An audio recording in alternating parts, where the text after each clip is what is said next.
नमस्कार। कैसे हैं आप लोग। हम पढ़ रहे हैं मृदा के बारे में। और इससे पहले वाले वीडियो में हम शुरू किए थे मृदा वाला टॉपिक, जो पहले अध्याय में है आपके संसाधन और विकास। आज उसी क्रम में हम आगे पढ़ेंगे। पिछले वीडियोस में जो हम पढ़े थे वो पढ़े थे प्रमुख रूप से कितने प्रकार की मृदाएं हैं, और उसमें जलोढ़ मृदा और काली मृदा के बारे में हम लोग पढ़े थे।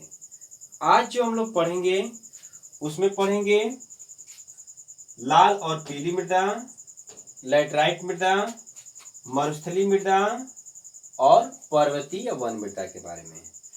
तो आज इसमें पढ़ेंगे हम लोग। चलिए शुरू करते हैं। फिर देखते हैं लाल और पीली मृदा के बारे में।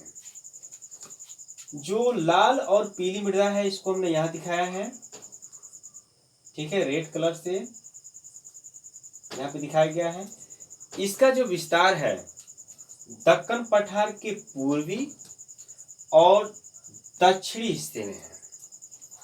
जो लाल और पीली मृदा है यहाँ भी हमने एरो करके दिखाया है।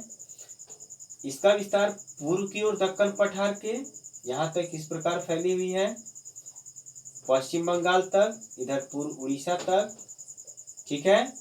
और फिर देखेंगे कि नीचे ये जो दक्कन का पठारी क्षेत्र, जो काली मृदा का विस्तार है, इसके नीचे यहाँ केरल और तमिलनाडु के तट से लगा हुआ। तो यह है लाल और पीली मृदा का क्षेत्र। इसमें देखेंगे प्रमुख रूप से कि इसका निर्माण जो है कम वर्षा वाले क्षेत्रों में आग्नेय रवेदार चट्टानी सतह पर हुआ है, जो कि वृष्टि छाया क्षेत्र है। यह ऐसा क्षेत्र है जो कम वर्षा प्राप्त करता है। इधर से जो दक्षिण पश्चिम मानसून आता है, यहाँ से भी यह क्षेत्र कम वर्षा प्राप्त करता है। और इधर पूर्व की ओर भी देखेंगे कि इस क्षेत्र में वर्षा बहुत कम ही हो पाती है। तो इस कारण इस क्षेत्र में इस मृदा का निर्माण हुआ है। दूसरी चीज, इसका जो लाल रंग होता है आग्नेय रवेदार चट्टान में लौह धातु के प्रसार के कारण होता है, जबकि इसका पीलापन जो है, इसका पीलापन जलयोजन के कारण होता है। जलयोजन क्या होता है? यानी जल के साथ अन्य तत्वों की अभिक्रिया ही जलयोजन कहलाती है, जिसके कारण इसका रंग पीलापन होता है। इसमें प्रमुख रूप से तंबाकू, तीसी की खेती की जाती है। तो यह हुआ लाल और पीली मृदा के बारे में जो महत्वपूर्ण बिंदु थे। आगे हम पढ़ेंगे लैटराइट मृदा के बारे में। लैटराइट मृदा, जहां एक और हमने देखा कि लाल और पीली मृदा का विस्तार ऐसे क्षेत्र में है जो कम वर्षा वाला क्षेत्र है, वहीं पर जो लैटराइट मृदा है भारी वर्षा वाले क्षेत्रों में विकसित हुई है। तो भारी वर्षा प्राप्त करने वाले क्षेत्र कौन कौन से हैं, इसको देखते हैं। सबसे ज्यादा भारी वर्षा प्राप्त करने वाले क्षेत्र आप देखेंगे कि यह पश्चिम का तटवर्ती मैदानी क्षेत्र है। जो ये पश्चिम का तटवर्ती मैदानी क्षेत्र है, दक्षिण पश्चिम मानसूनी शाखा से सबसे ज्यादा वर्षा प्राप्त करता है। वहीं पूर्व की ओर आप देखेंगे कि इधर हम ब्लैक कलर से इसको दर्शाए हैं, जगह जगह जो दर्शाए हैं यह भारी वर्षा का ही क्षेत्र है, जो कि लैटराइट मृदा का क्षेत्र है। इधर असम में जो कि भारी वर्षा का क्षेत्र है। फिर यहाँ पर उड़ीसा में भी आप देखते होंगे, इधर चक्रवाती वर्षा होती है, भारी वर्षा होती है। और इधर तमिलनाडु का तट, जो यहाँ पर भी चक्रवात आते रहते हैं और लौटते मानसून से यहाँ वर्षा होती है। तो ऐसे क्षेत्र जहाँ भारी वर्षा होती है वहाँ पर इस मृदा का विस्तार है। और इस मृदा में ह्यूमस की यानी जैव पदार्थों की मात्रा कम पाई जाती है। प्रमुख रूप से देखेंगे कि इस मृदा में चाय, कॉफी, काजू की कृषि की जाती है। जो कि चाय की खेती सबसे ज्यादा दार्जिलिंग की पहाड़ियां हैं पश्चिम बंगाल में, और यहाँ पर असम राज्य में चाय की खेती होती है। और फिर कर्नाटक में आप देखेंगे कि प्रमुख रूप से कॉफ़ी उगाया जाता है। ठीक है, तो यह है जो फसलें प्रमुख रूप से उगाई जाती हैं, चाय, कॉफ़ी और काजू। अगला जो हम देखेंगे मरुस्थलीय मृदा के बारे में।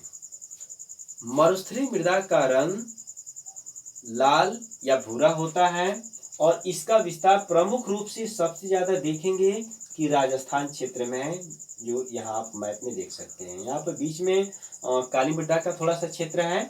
ठीक है, इस मृदा का विस्तार प्रमुख रूप से राजस्थान में ही नहीं है, राजस्थान के साथ साथ देखेंगे कि इसका विस्तार दक्षिणी पंजाब, हरियाणा, पश्चिमी उत्तर प्रदेश में भी है और थोड़े से क्षेत्र गुजरात में भी यह मृदा पाई जाती है। तो यहाँ तक इस मृदा का विस्तार है। यह मृदा रेतीली व क्षारीय होती है और इसमें देखेंगे कि प्रमुख रूप से नमी की मात्रा जो है और ह्यूमस की मात्रा बहुत कम पाई जाती है। इस क्षेत्र में भी कृषि का विस्तार हुआ है, जिसका प्रमुख कारण इंदिरा गांधी नहर है और इंदिरा गांधी नहर के कारण यहाँ पर देखेंगे कि एक सिंचित क्षेत्र का विकास हुआ है, जिससे यहाँ पर प्रमुख फसलें उगाई जाती हैं, जिसमें प्रमुख रूप से ज्वार, बाजरा, मोटे अनाज वाली फसलें और सरसों की खेती की जाती है। तो यह है शुष्क मृदा के बारे में। ठीक है, इसको शुष्क मृदा भी हम लोग कहते हैं। और यह हमारा इसमें थार का मरुस्थल भी फैला हुआ है, आप शुरू से पढ़ते आ रहे होंगे इसके बारे में। आगे फिर देखते हैं एक हमारा जो पॉइंट है अगला, पर्वतीय मृदा के बारे में। पर्वतीय मृदा नाम से स्पष्ट है, जहां तक पर्वतीय क्षेत्र का विस्तार है। तो पर्वतीय क्षेत्र का विस्तार देखेंगे कि हिमालय की ये पहाड़ियां फैली हुई है। क्लास 9th में ही हम भारत के भौतिक स्वरूप को बहुत अच्छे से पढ़ाए हैं आपको क्लास में। तो देखेंगे कि यहाँ पर पर्वतीय मृदा का विस्तार हिमालय की जो समानांतर श्रेणियां फैली हुई हैं उस पर विस्तार इसका है।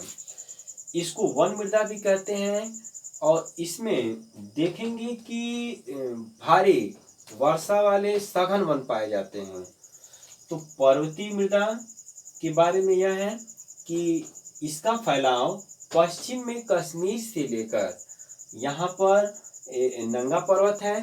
ठीक है, यहाँ से लेकर पूर्व में अरुणाचल प्रदेश नामचा बारवा तक फैली हुई यह श्रेणी है और इसमें इस पर्वतीय मृदा का निर्माण हुआ है। यहाँ पर देखेंगे कि यहाँ की दिनचर्या बहुत कठिन होती है, रहन सहन बहुत कठिन होता है और यहाँ पर जो भी कृषि की जाती है एक पट्टी नुमा खेत बना करके कृषि की जाती है। ठीक है, आज मृदा के टॉपिक में हमने जो भी बाकी पॉइंट थे उसको हमने देखा, कौन कौन सी मृदाएं हैं। आगे जो वीडियो आएंगे उसमें हम पढ़ेंगे, इसी से जुड़ा हुआ महत्वपूर्ण फैक्ट है जो वहाँ से भी दीर्घ उत्तरीय के प्रश्न पूछे जाते हैं कि मृदा अपरदन क्या है। मृदा अपरदन, उसके कारण और उसके रोकथाम के उपाय। ठीक है, तो ये जो टॉपिक है ये हम आने वाले वीडियो में पढ़ेंगे जो मृदा अपरदन का होगा। आज का वीडियो कैसा लगा ये हमको आप लोग जरूर कमेंट बॉक्स में बताएंगे और आपसे एक रिक्वेस्ट है कि हमारे इस चैनल को आप सब्सक्राइब करिए, जिससे जो भी पिछले की वीडियो हैं या जो आने वाली वीडियो हैं सीधे आप तक पहुँचे और आप ज़्यादा से ज़्यादा अपने आप को प्रिपेयर कर सके, तैयार कर सके परीक्षा के लिए। और यह हमने वादा किया है कि मैं पूरा अपने सब्जेक्ट का सिर्फ भूगोल ही क्यों, भूगोल, अर्थशास्त्र, यहाँ तक कि मैं इतिहास और नागरिक शास्त्र भी कवर कराऊंगा, यह मेरा वादा है। ठीक है, तो वीडियो कैसा लगा जरूर बताएं, दोस्तों में लाइक और शेयर करते रहें। ठीक है, आज के लिए इतना ही। Okay, thanks.